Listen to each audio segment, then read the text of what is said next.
These are even numbers in Sanskrit. Samasankhyaः. शून्यं, द्वे, चत्वारि, षट्, अष्ट, दश, द्वादश, चतुर्दश, षोडश, अष्टादश, विंशतिः, द्वाविंशतिः, चतुर्विंशतिः, षड्विंशतिः, अष्टाविंशतिः,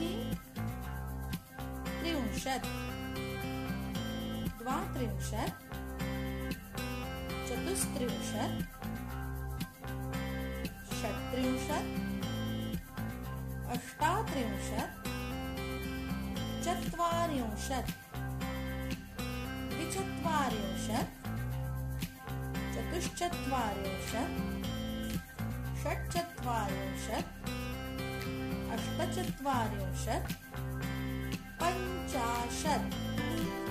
पुनः एकवारं वेगेन वदामः.